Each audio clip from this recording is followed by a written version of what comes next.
Now, I don't know about you, but social media, sometimes, most of the time, feels like the bane of my existence. This unending need for content.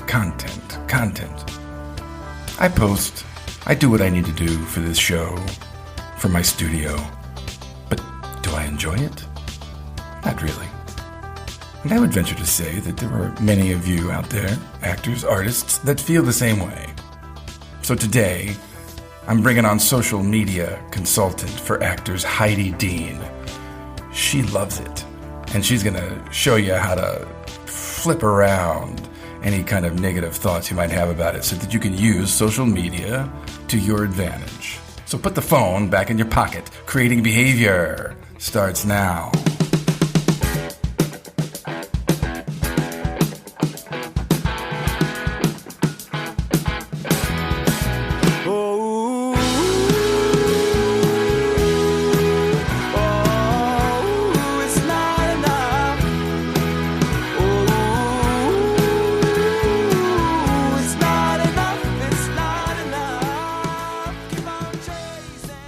Well, hello, my fellow daydreamers. So, those of you that are avid followers of this show and download your episode each week know that this is the week of November 3rd. And it's been a long 4 years. So hopefully all of you voted. You went out, you did your civic duty. And if we're lucky, if something is right in the world, this country will course correct itself and point the compass back towards empathy and civility and morality, decency. And if not, then we have a long, long slog ahead of us. Now, I don't know about you, but I have just had this low-grade level of anxiety for weeks. And the last, 5-6 days, it's been brutal. All I can do is read news, watch CNN, MSNBC, and fret. I think the PTSD from 2016 is, it's legit.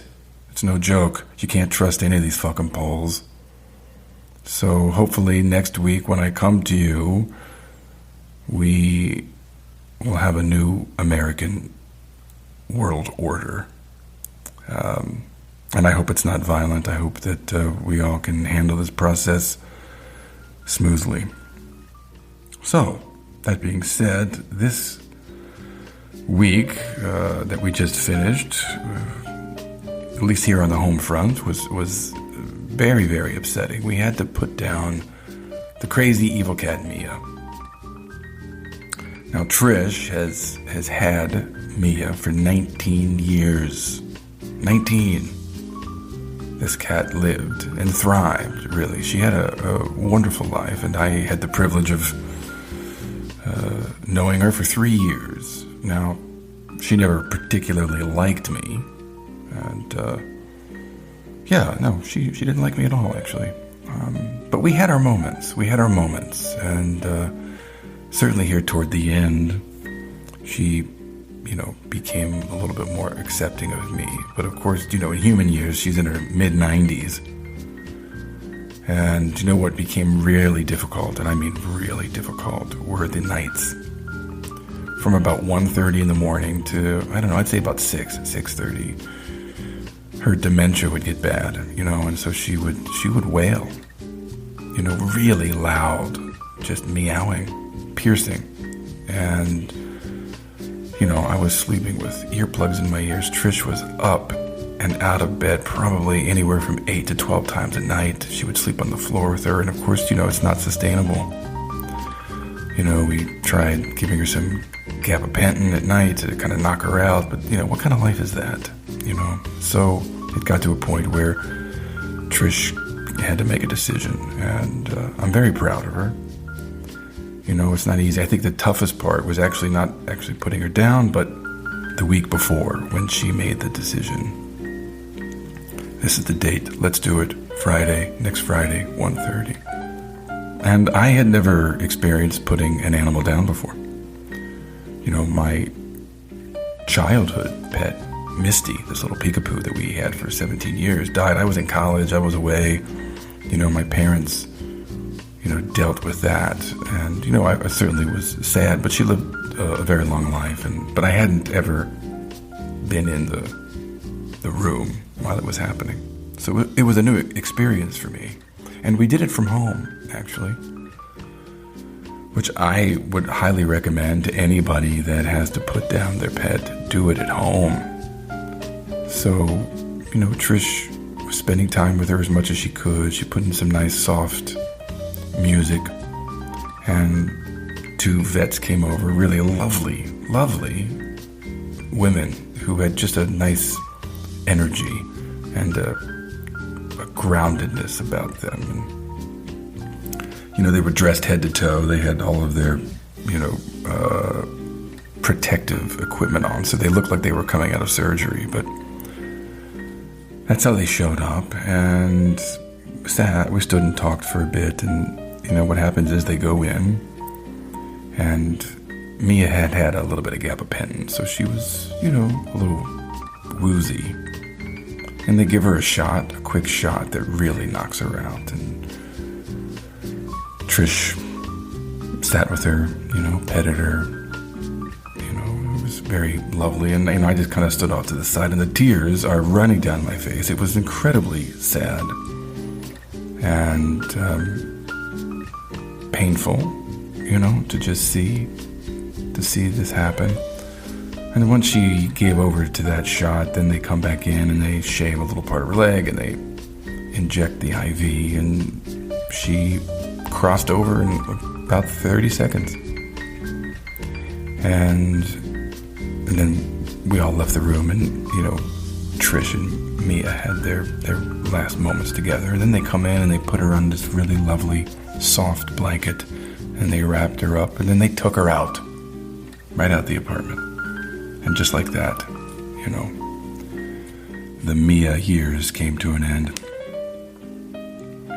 And I'm very proud of Trish. She's actually done very well.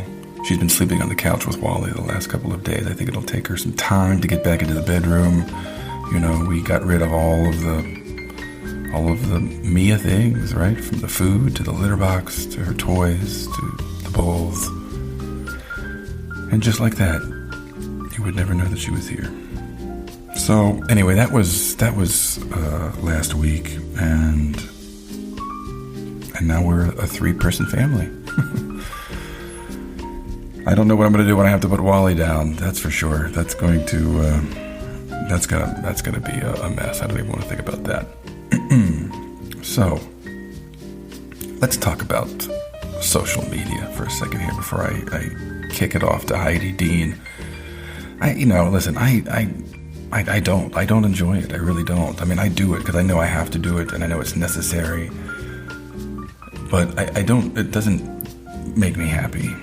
It really is a job, and I do the best I can with the limited amount of knowledge that I have with it. Do you know what I mean? I certainly don't use it to my benefit. And really, all I use is Instagram. I'll post some shit on Facebook, some personal stuff, maybe some stuff for the podcast, but for the most part, I have my @MaggieFlanaganStudio and @CreatingBehavior, my 2 Instagram accounts, and trying to manage both of those is a lot. And then, cutting up clips and photographs and shit for this show. I mean, it's a lot. So I can imagine, just as actors or artists, right, the need to use social media is now pretty much a job requirement. And those of us that are resistant to it, that fight it, at this point in our culture, you're hurting yourself, you're hurting your career. And, Heidi's going to talk about that. And what I love about Heidi Dean is that, there's nobody out there that is providing the kind of content for actors the way she is. She is the leading expert when it comes to using social media and marketing yourself as an actor. So let's just get right into our talk with Heidi Dean. Here we go, everybody. Yeah, well, you need a strategy, and you need to think about that ahead of time, because most people that when you got on social media, you probably got on for playtime, right? You Right? weren't doing it for a purpose.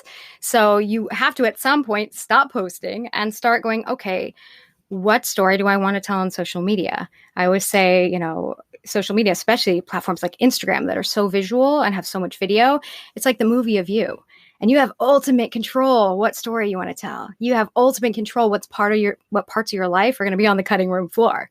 It's really powerful, right? We don't always have, that much power in person as an actor, but on social media, decide what stories you want to tell, decide what roles you want to play, and create content that shows that, whether you're actually creating content like long form content like a web series, or now, I mean, TikTok and now Reels, the cheap knockoff, is the most amazing thing ever for actors. It's just, you can literally create your own content and show the world how to cast you and show us your talents, and for free, and grow an audience like that if you know how.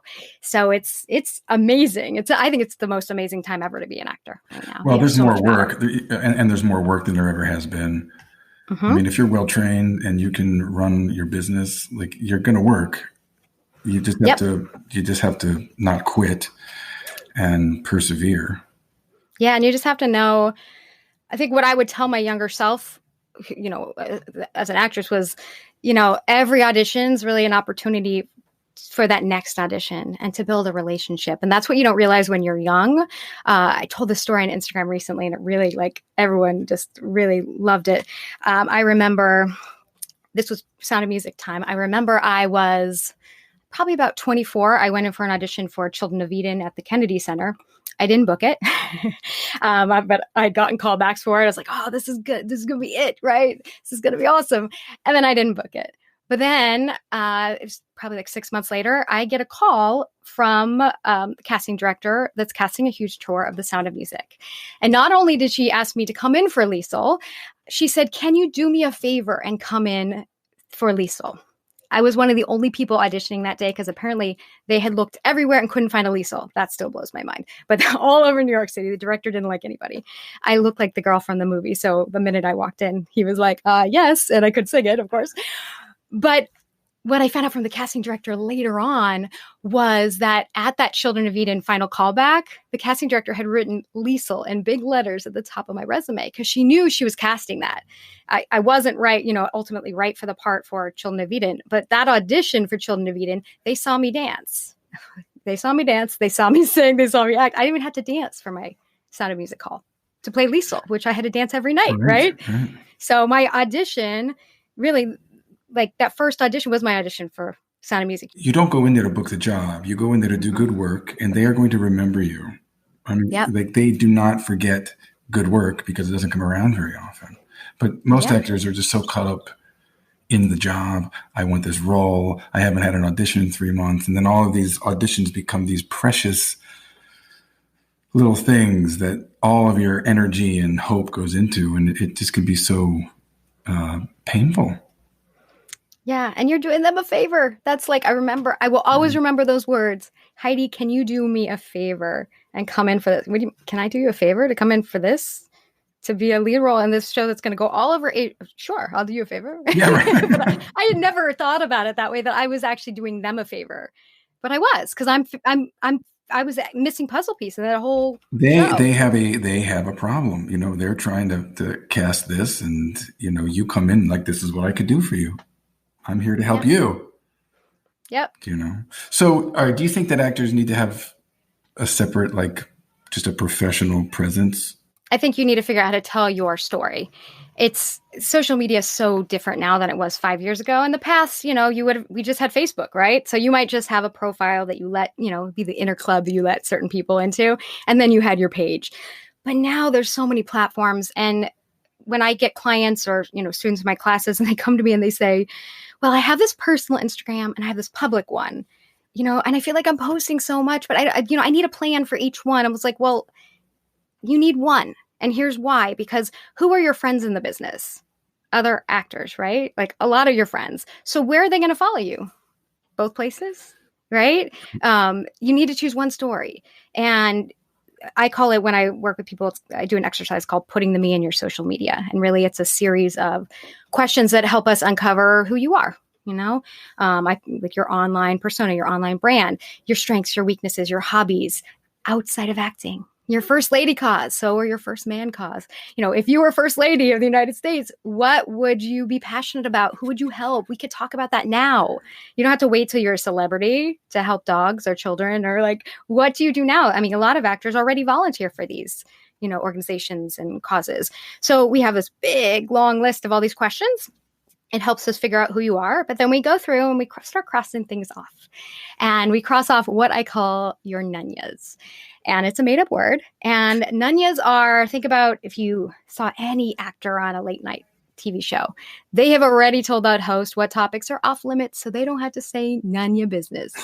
Those are your nunyas. So you have to figure this out ahead of time. You figure out what what makes you, what's a nunya, and you just scratch it right off, and it'll change. Sometimes, maybe you just had a kid and you're not comfortable posting about your kids. That might change down the road when your kids are a little older and you can ask them for permission, right? For some people, it's where you worship, who you vote for, who you love. These all could be nunyas. It could just be simple things like you don't want to talk about that you're a vegan, so you just have to decide for yourself what your nunyas are. And then what's left is your online story. And then you're going to post about these 3 or 4 things consistently so that there's a real clear brand you every time you pop into the feed.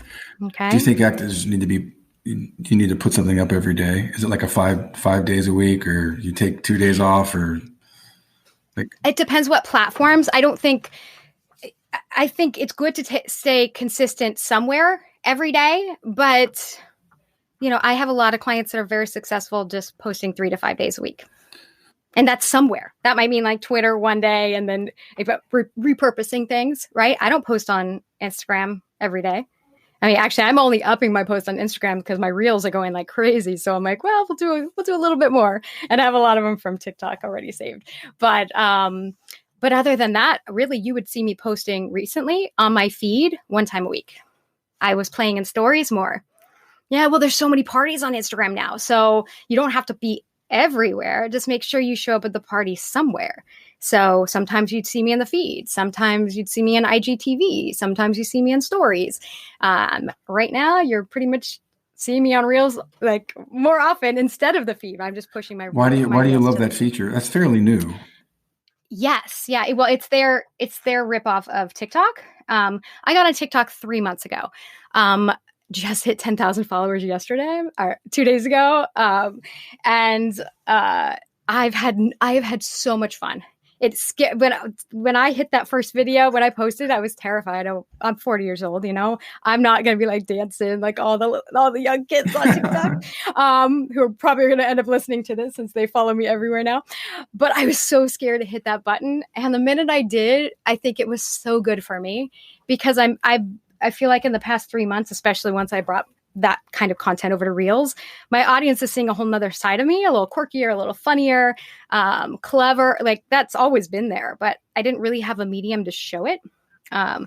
So I've just had so much fun with that. Bringing it to Reels has been great because Instagram is just sending Reels out like crazy. I mean, if I would just put a video on my feed, it would get, I have 36,000 followers, but if I put a video out, I might get between 1,000 to 2,000 views, depending on the video. Now I teach education, so I'm not going to get as much as like somebody who's doing comedy, but that's probably what I roughly would get. If it's IGTV, I might get a little bit more because they were pushing that out a little bit more. Let's look at my numbers for my Reels recently. They're ridiculous. Let's see. Okay. So I have one. Now the post is really good. I'm patting myself on the back right now. I have a popcorn post, which you may have seen. It has 48,000 views. 48,000 compared to 1,000 to 2,000. The one I just put out an hour before we hopped on, it has 1,200 views already. I have 174, 81, 11,000, 18,400, 12,000, 11,000, 7,000, 7,900. So you're asking me why I'm using Reels right now? Because Instagram is telling me to use Reels. Normally these are, if we really sit and pay attention to social media and listen and look at our analytics, the clues are all there where we should be posting. So I don't need to post every day unless I can really think of a reel every day. But my followers are going up even more since reels. So many people have joined my community. Because think about all the people I'm getting in front of. I've sat on top hashtag searches on the popcorn post. I'm still a top post. Not even like, everybody's hashtags. Right. Top post. I am still the real sitting there for like 4 or 5 of the hashtags on that post. That post is 3 weeks old. Well, so what do you say to people that their response is, Jesus, I don't have the time. It's unending. It's just this constant need for content. And I know I fall prey to that. I'm like, this is it's too much. I've got to come up with something nonstop. Well, I'd say a couple things. Number one, repurposing is your friend. I repurpose, if you look at any of these posts from Reels, I use Twitter as my testing ground. I love Twitter, always have. So that's my testing ground. I first test out the text, then I recreate for Instagram, and then it was ending up on TikTok. But now sometimes it's coming right back from TikTok over to Reels. So, but repurposing is like your best friend. You don't have to come up with something new for every platform. It just needs to speak the language of the platform. What do you mean by repurposing? Just using the same content on different platforms?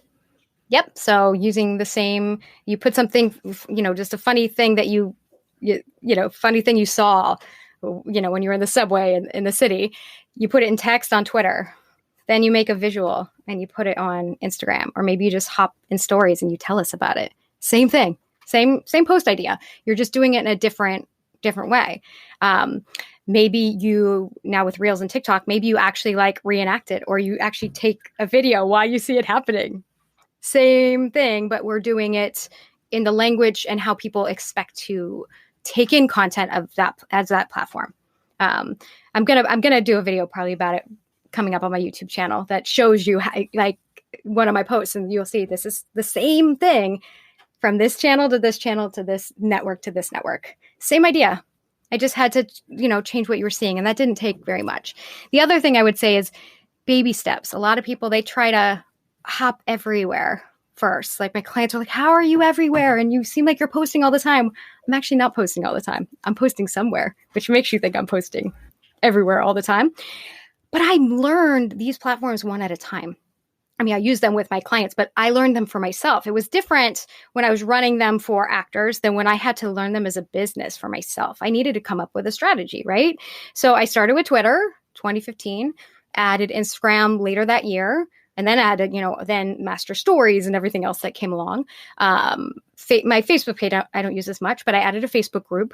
Then my YouTube channel is really only the last year and a half. Most people think I've had it forever, but you've got so much content on there. You've got so many videos. I mean, you give so much to the community. You just offer so much free. Really, it's free. Just hop on and watch these videos. It's an extraordinary amount of content. Yeah, I think I definitely have the largest collection of social media content for actors, but I think for marketing as well, because I have tons of stuff for websites and all sorts of stuff. Now, do you think an actor needs to, in some way, be on all of those platforms? Can an actor just say, you know what, I'm just Instagram, that's it. I don't really mess with anything else. Or do you really, in order for Instagram to have the value, I guess, that it really can, do you need to be on Facebook and Twitter as well? Well, the platforms you choose always have to go back to what your goals are as an actor, and what are your goals on social media. So why are you using social media? Are you using it because you're on a show?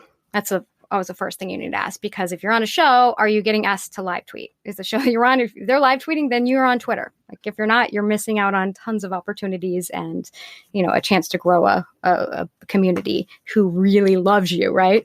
If they're asking you to do takeovers, then get your butt over to Instagram, right? And learn how to do takeovers in the feed and on stories. So that's always the first question is, if you're working, where should you be, right? Is that you're done? Yeah. Then ask yourself, are you creating content?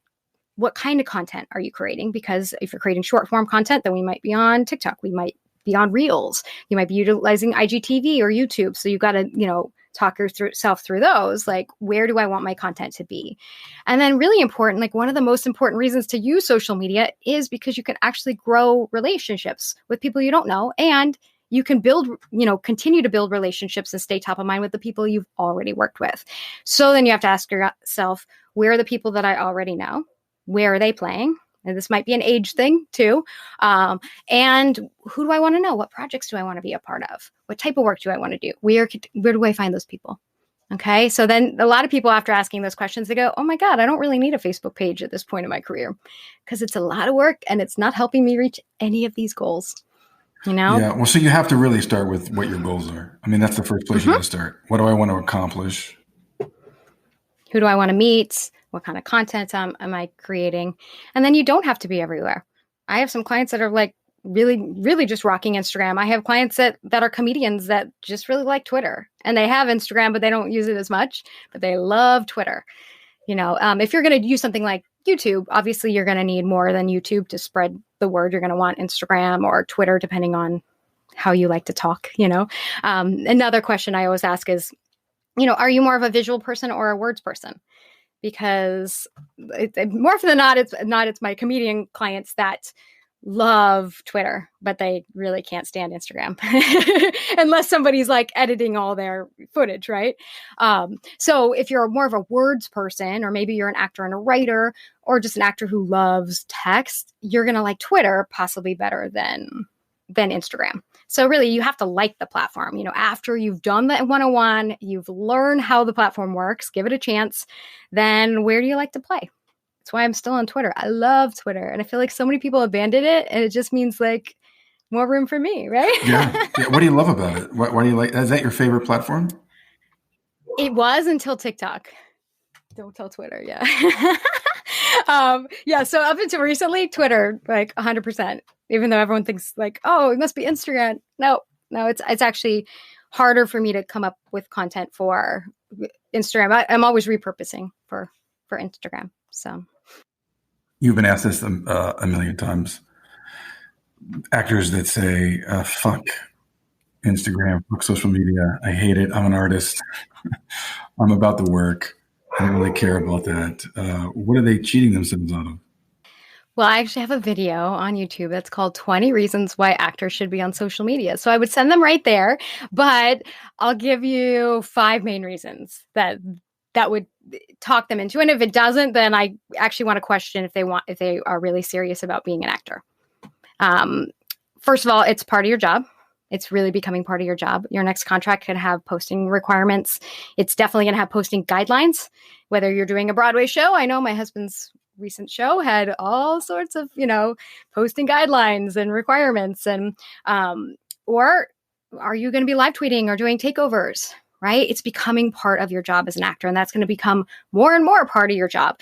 And as we get more new media projects and, there are more guest stars and series regulars that I don't even know who you are. I have some clients I get that they're right from the reps. They're like, they're a series regular on that show. I'm like, I don't even know what that show is, because there's so many projects now, so much new media. Well, guess what? If you're not on a major network, how are you going to reach people? Through social media, right? So it's becoming part of your job, number one. Number two, it helps you connect with your fans. And you have fans. It doesn't matter what, where you at in your career, you have fans at, community theater, web series, everything, indie film to Broadway and feature films. And it allows you to collect these fans as you go, and fans that really care about you and your work. Okay. We already touched upon this, that social media helps you build relationships. And I used to think social media was like the way, savvy actors would build relationships. But now more people are doing it, and it can help you meet people that you've never met, that you want to meet on platforms like Twitter and Instagram. But you can also really, I say, have coffee dates with all these people you've worked with in the business. Back when I was an actor, back in the day of the pagers, like you would have to wait till the phone rang and you actually saw somebody in an audition to see them again. Now you have the power to connect with them all the time on social media. I always say, like, I've actually, in 5 years, I have never reached out for one podcast, one speaking engagement, whether it's a conference or SAG-AFTRA or Equity, and I've spoken everywhere. I've never asked for one thing that's come my way. Why? Because I'm able to put myself on social media in circles where people can find me, right? And that's just built relationships like crazy.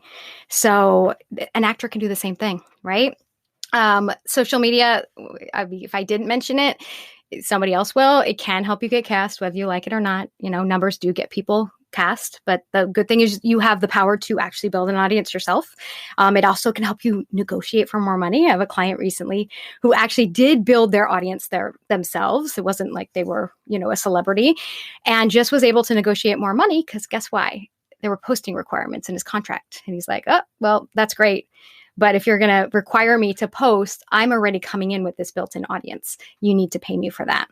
That's amazing, right? Yeah, I had a student who has been working at a pretty high level for a while, and this is maybe a year ago. It was between her and another actress for one on the call sheet, right? And they ended up going with the other actress because she had more Instagram followers.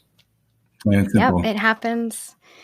Yeah, I mean, at that point, most of the time now, especially now, that 5 years ago, yes, they were casting influencers over actors, but now actors have become influencers. They're being smart about their social media. So for the most part, at that point, like both actors are talented. They're both probably pretty if that's what the part requires, or they're both funny, and sometimes it's just like that cherry on top. It is just the tipping point that is why they pick one person over the next person. But sometimes it happens on a simple level. It just happens because one actor is on social media and one is that person that said, F you social media. Right. And so that person that's at least on social media that maybe only has a couple thousand followers is a team player. Right? They can at least share the project. They can at least build an audience with the project. So yeah, I mean, those were 4 reasons. But I mean, the last thing I'd say is it helps you take back control of your career. And this is not a business where actors have a whole lot of control. So whether you're growing an audience yourself, and that's going to help your career, or you're creating content that could totally help your career, it's giving you power, or it's giving you power to meet these people you want to meet. And if that's not enough to join social media, then I question if being an actor is actually important to you. And when you can also curate a reputation for yourself, which is one of the few things you can control, right? Yep, exactly. And your online reputation is super, super important. It's a big thing I get asked to fix all the time. I get a lot of clients right from reps. I got a new client directly from a manager. Well, I think a lot of people are also intimidated or scared probably about being trolled, and God, if I post this or if I say this, I'm just going to get torn up, and I just don't want any, negative comments. And how do you handle? I would think you very rarely get trolled, if ever. I don't get it very often, but every once in a while, I do, and I have clients who do. Do you roll your eyes, or does it like sting you? Or do you go, oh man, that like I got to reach you. I got to change your mind so that you can. Oh no! Normally I'm just like whatever. It's usually something. It's either something like just totally rude, like about my physical appearance or something. Like it's just like stupid. I feel like saying I just lost 25 pounds. Don't even say anything about my physical. What have you done in the past 6 months? Yeah. But yeah, normally I could just brush off physical things, I have commented back a couple times on TikTok, because then I've commented back, I'm 40 years old. Just, I actually look dang good. Okay. I think your comment was like that because you thought I was 20. So, but most of the time, trolls, I just, I say hug your haters, unless it's somebody that's doing something that's offensive or something you need to block or report. Or it's, bullying, obviously. I kill them with kindness, usually. Normally, what trolls don't realize is when they're commenting on my video on YouTube or they're commenting on social media, it counts on my engagement. So I usually just go, oh, that's awesome. Thanks for your insightful comment. Like I give them something like totally just like whatever right back, but so cheery, right back. Hope you have an awesome day. Like just sending my vibe right back out to them and saying, awesome, I got 2 more comments on my post or 2 more comments on my video. YouTube's going to send it out some more. I mean, even people don't realize, like when you get a dislike on a YouTube video, like that's actually a social signal to YouTube that people are interacting. It's not weighted any differently than a like. So if you want to dislike my video, and we can't even see who dislikes things too. So if you want to be that one person, there's always one person who does a dislike on my videos. I don't know who they are, but you know who you are if you're listening right now. Guess what? You're adding to my engagement, so keep it up. How do you decompress? Like, what do you do to unplug and just kind of rejuvenate yourself away from all of it? Well, you schedule. I'm a big schedule person. You can't be on social media all day. I teach social media and I'm on social media more often than others, obviously, but you can't be online all day. So I would say you got to choose a time every day to manage your social media and, choose a time. Nobody can see me, but choose a time when you're having your coffee. So whether it's, my iced coffee in the afternoon or my morning coffee, maybe it's a glass of wine at night if you're just having one, of course. Maybe it's lunch. For me, for a while, it was my daughter's TV time. So when she watched Paw Patrol, that was my checking comments time, right? So find that time every day where you can manage it, meaning checking replies, messages, turn off your notifications. Done. So this is the only time that you go in. As your following grows, you may find that you might have to do it more often. Until you have to hire someone to do it for you. But schedule is so important. So finding that time to manage. And then some people find that that's the best time for them to post as well, or create that post and then schedule it for later. But you have to send limits. You take the weekends have to set off? Social limits. Weekends are the busiest time for me on social media in terms of engagement. So I usually don't take the weekends off for posting. But if I post, it doesn't mean that I'm on all day. Right. So yeah, and everyone has a different sweet spot for posting. So, and you can check your analytics to see when that is. But Saturday is usually one of my best days for posting after 3:00.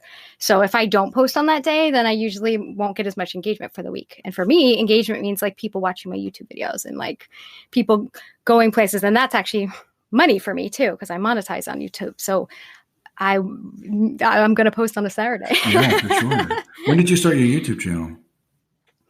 I want to say I started, well, if you look like on my channel, it says 2015, but the old videos are like videos that were on my blog, but they're not actually what I consider YouTube videos. I just needed a place to put them. But I'd say it was about I think I'm hitting 2 years right about now when I really just started doing consistent content. So I'd say about 1.5 years that I do it pretty much about every Thursday. Try not to miss a Thursday, but sometimes it happens. Do you have a separate day for each platform? For posting or working on content? Well, I guess there's both, really. Well, I bulk create a lot of stuff. So I know what works for my audience because I'm a sucker for analytics, like I said. So when I see something's working, I'll create a lot of them. And I'll queue them up. Like on my Instagram, I use a scheduler called Planoly. Yeah, it's a great. Yeah, I love it. I've got like posts queued up for days. I have to do more photos though, because I did lose all this weight. So I have all these photos. I was like, oh, I don't quite look like this anymore. People are going to know. So, but Planoly is great because when I know something's working, I do a little bit more of it. I queue it up. If I'm out, sometimes I take photos and I don't have to use it today. That's a big tip. I always tell people, take the Insta out of your Instagram and everywhere on social media, unless it is an award show or, the Super Bowl or something where people know like something's happening. Number one, it's safer for people not to know as a public figure where you are all the time, whether you're a woman, a child actor, or anybody. They shouldn't know that you're at Disneyland right now, like standing outside the castle, right? It's just smarter because as your career grows, more people are going to want to know where you are. So take the Insta out of Instagram, post it later, snap it now, post it later, queue it up for 2 months from now if you need it. But it's smarter. And I also find it's not just for safety, but I also create a much better post if I can like sit down and think about like, what are the different angles I can do? What are the different stories that I can tell with this post? Because one picture could be 1,000 different things. Like I did a series on my Instagram a couple months ago, 30 social media post ideas for actors. They're just like sitting in my highlights for anyone listening. And it was 30 days I gave you a post idea. And it's 30 days of post ideas, but it's probably like, I don't know, thousands of post ideas because there are so many ways you can do that post idea on the different platforms, or you could tell that story a million different ways.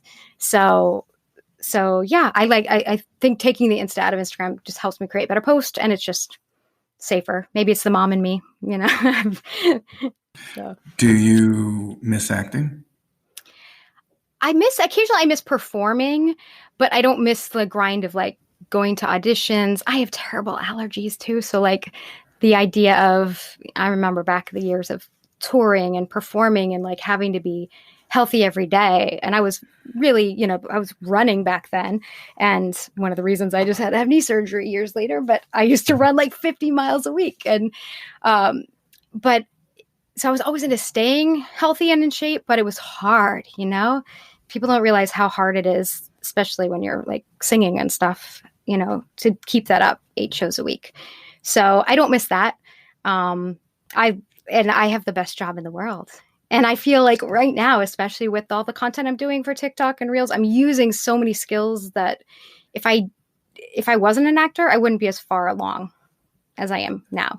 So if you would have told your 25-year-old self that this is what you'd be doing, what do you think your response would have been? I would just laugh. I'd say, "What's Twitter?" Because it wasn't around. I mean, this I can't imagine. Well, because I never thought I would be a teacher. It never occurred to me at all. I would have laughed it off, Well, when I look at everything I've done in my life, it's always been to help people. And so whether it was the baking business or even lots of things I've, created along the way, like I love helping. I love teaching. So when I had the baking business, I would teach workshops a lot. And so when I look back, I've always been a teacher. My parents are both teachers. I mentioned my mom, but my dad was a second grade teacher too. So I'm a child of teachers, and it makes sense to me that I'm an educator, because at the heart of it, that's what I am. Yeah, I'm a social media expert. I work with clients, but I teach. That's what I do every day. I educate. I inspire. I educate, inspire. Now, because of Reels and TikTok, it's like educate, inspire, and sometimes I'm entertaining, and maybe some of the posts do both. But really, I go back and forth because I think it's just as important for me to teach you about social media as to motivate you to keep going. And so if you look at any of my social media anywhere, Instagram, Facebook, TikTok, Twitter, it's back and forth of educate, inspire, educate, motivate, back and forth, because you can't set up that social media if you're upset about what's going on in your career right now. So I'm excited to be that person that like, I get comments every day, I look forward to your post every day. You actually keep me going. I've gotten like beautiful letters and emails that like, I was going to quit and your post like kept me going. I'm going to cry right now because I get posts like that all the time. And like, those are the letters that keep you going. That's what keeps you going, right? Yeah. When you get that. Yeah. You're like, okay, I'm doing the right thing. Exactly. So. I'm doing the right thing. Yeah, that's special. Mm-hmm. Actually, I mean, especially when you're in a space where there are so many people that just need this kind of advice and this kind of help. Now, I know you have so much free content out there, but like, do you teach class? Do you offer like private coachings? I do. Yeah, I do. I coach one-on-one on Zoom. I have forever on Zoom before everyone else joined me over there. All the information's on my website at Marketing for Actors. That's the number 4. And I have lots of online classes. I have for many years now. I have an Insta Actor class. So it's all about Instagram, including Reels is in there now. I have a YouTube class. I have a class called the Social Rockstar Challenge. That's Twitter, Facebook, and Instagram. And then I have a class because I work with a lot of content creators as well. So I have a class that I teamed up with my friend Tammy Lynn from Spotlight PR. She's a publicist, and it's called You Created It, Now What? So really what we're doing is, we work with content creators of how do we get you, more eyes on your projects using press, which is Tammy, and then social media, which is me. And we talk both like organic strategy and ads. I talk ad strategy and that as well. So yes, I can consult. I have classes, and I do work with businesses too. So yeah, I might have to start working with you. Well, this new venture of mine, this podcast has been a beast. Just learning how to do it, and then also figuring out how to bring it to social media. Mm-hmm. It's a lot. Yep, and a lot of actors are starting podcasts now, and everybody's starting a podcast. Guess what? My video coming up next week is how to create a podcast for, and it's for actors, and I'm giving away a microphone, a Yeti microphone. And I'm interviewing somebody who has a podcast, but I've just seen so many actors starting podcasts, casting directors telling actors, you should start a podcast. I was like, well, that's great, but like, you can't just start a podcast. No one's going to know about it. You need to know the steps it takes. So it's going to be awesome. It will probably be out by the time someone hears this, but that's great. It'll be on the YouTube channel. Well, listen, I want to thank you for coming on, and I want to thank you for helping my students at the studio, and just for everything you do. You know, you're a good human being, and you bring positivity into the world and into a business which can be anything but positive sometimes. And so just to have your energy out there is wonderful. So you're doing really special stuff. Thank you so much. That means the world to me. Well, my fellow daydreamers, thank you for sticking around and keeping that phone in your pocket. Please, you can use Heidi Dean as a tremendous resource for social media. You can go to her website, marketingforactors.com. That is the number 4. And check out her YouTube channel. It is an incredible resource guide. Follow this show wherever you get your podcasts. Review it on iTunes. That would be fantastic. You can go to my website, creatingbehaviorpodcast.com, for all the links and content to these shows. You can leave me a message on SpeakPipe. All you can do is press a button when you get on my page. And you can follow me on social media at Creating Behavior. Lawrence Traylor, thank you for the music. My friends, be resilient. Play full out with yourself when you can. And don't ever settle for your second best. My name is Charlie Sandlan. Peace.